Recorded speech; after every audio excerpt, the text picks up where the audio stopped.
Well, welcome back. I am painting the stone floor now on our grease painting. And the perspective, you can see the camera set at a little bit of an angle, so the perspective is a little bit skewed. But first of all, on the floor, I go ahead and cover the floor with my mixes of my stone color, which are all combinations of my mud, which is 2 parts ultramarine blue plus 1 part alizarin crimson, and just in plus white, and these are in various combinations. Now the sun is coming through the gate here, so this is going to be a little bit lighter. And I make this back portion of the floor a little more blue, because blues go back, cool colors recede, warm colors come forward.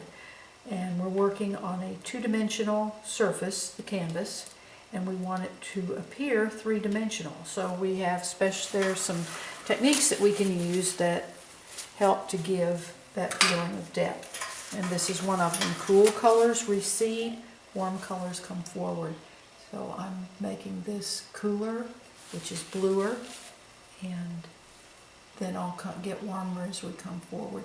Now on these stone floors, on the steps, there's a wide grout. That white is called the grout, and that's what that is. And there's going to be some here at the front of the step too. Now notice how I'm making this part that's a little bit closer to us a little bit warmer, or oranger. And I've also, into that mix, I've added, I can't remember if I said this, okay, I used mud plus cadmium orange plus white. And so that's what this browner oranger mixture is. Sometimes I get sidetracked and I don't give you the whole thing. So if you ever need to ask questions, just ask them in the comments section. I get to painting and sometimes I lose track of my mouth-brain coordination. So there we go there. Then this upright on the step is going to be pretty dark. I'm using some of my wall color because this again is the grout. It's the white, but I'm going to make it darker than my wall.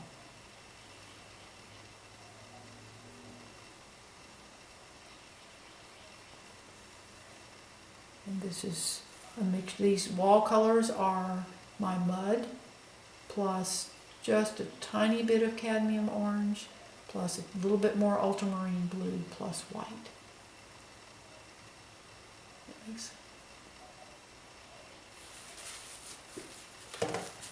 And before I add the grout, I go ahead and get the entire surface of my floor covered. Now there's going to be a little shadow. This part of the floor here is going to be in shadow. The sun is low, so this little step is casting a shadow here. So this will all be in shadow here. Again, I'm making the back portion of the floor a little bit cooler. And as we come forward, it'll get browner. Now I need to make my wall here, make it a little bit darker, just along the base here. And this is just, I've got some mud plus a little bit of liquid, and this wall is wet, so I can just paint over that and kind of feather that in. So the wall gets darker as it gets toward the floor. Same here.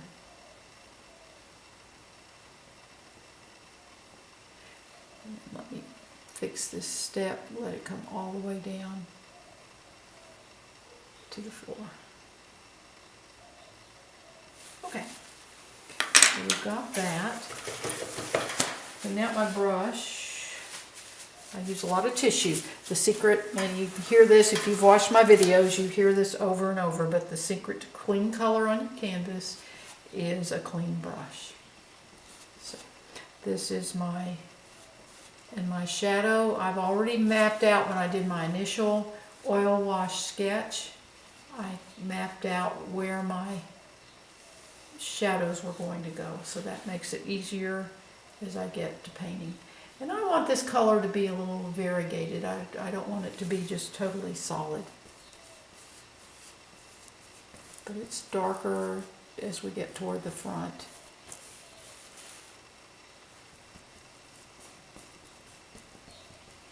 And we go back into the bluer. And I'm not real, I just kind of let the, I put the color up here roughly. I want that little texture in that floor.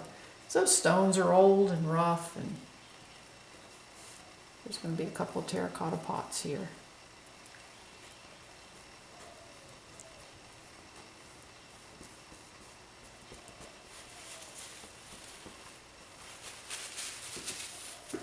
I'm going to make another mixture and add a little bit of cadmium red light into that just to warm it up a little bit more. Make it a little bit redder just to increase the warmness, to give the feeling of more depth here. And that's mud plus cadmium orange plus cadmium red light. So that just gives us a little warmer tone. You can see it's, well, I didn't really get a little more in there. Enough to make a little bit of a difference. There we go. And that just comes forward even more. Now this is the shadow part. Now I'm not going all the way up to the edge of that step because I'm going to have some grout there.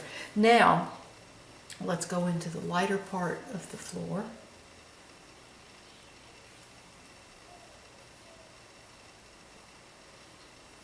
Again, it's bluer toward the back. Now I'm going to have to bring that shadow over, but I'll do that. Let me get this all covered and then.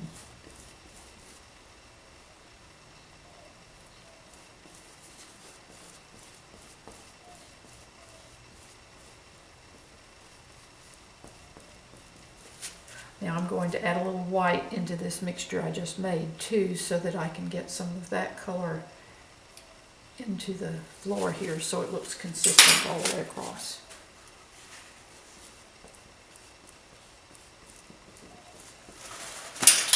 So we have a lighter version of that. And I even bring some of the darker in there again. These stones are not smooth, so we can, and actually it'll get a little darker as we come up here because the sun's coming from the distance, so it's going to be a little bit lighter toward the back.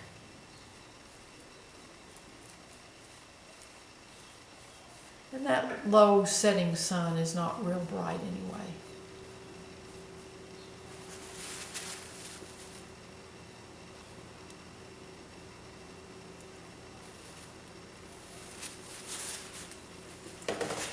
Now I want to bring my shadow. Now the sun, you can't see it on the canvas, but the sun acts like a vanishing point. And so actually the sun is coming from this direction, so my shadow actually needs to come over some.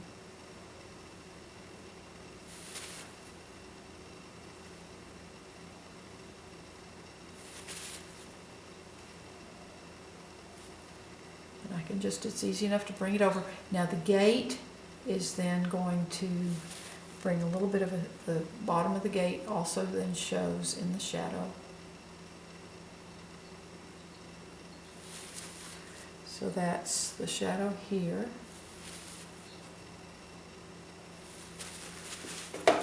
I'm just going to soften that edge. The paint's wet and I can just bring the brush over that. It can be a little rough. So there's my shadow there. It actually even can kind of feather out once we get out here. Now here the shadow is going to be, I have that just about right. Okay, this side's pretty right. So I'm just going to soften this edge and bring some darkness up into here. Another more of this warm color. And I'm going to make this a little bit lighter right here just to Again, we want to feel that light coming through the gate. And this just will pull your eye into the painting. Now, let's see. This actually comes, let's see, this I have two angled.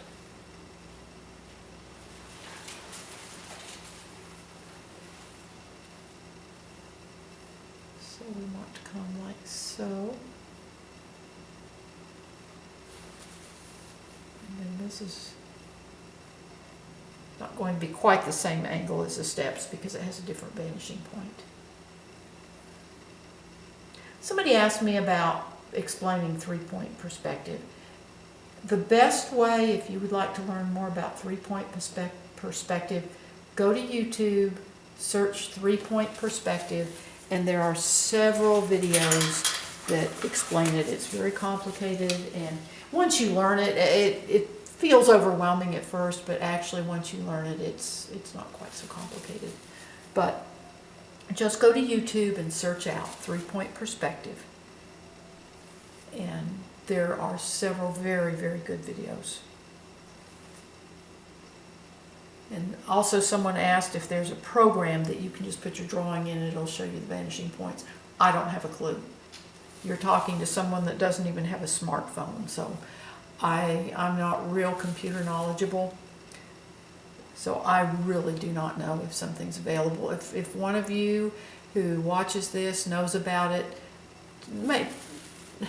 put something in it in the comments section so you can help other people who are watching. We're a nation of artists, and we really need to give back to each other and help each other along. So if you know of something like that, please tell about that. Help your fellow artists. Okay. Now what I'm going to do is I'm going to show putting in the grout lines then in a second part. So I appreciate you watching my YouTube videos. Come watch the second part.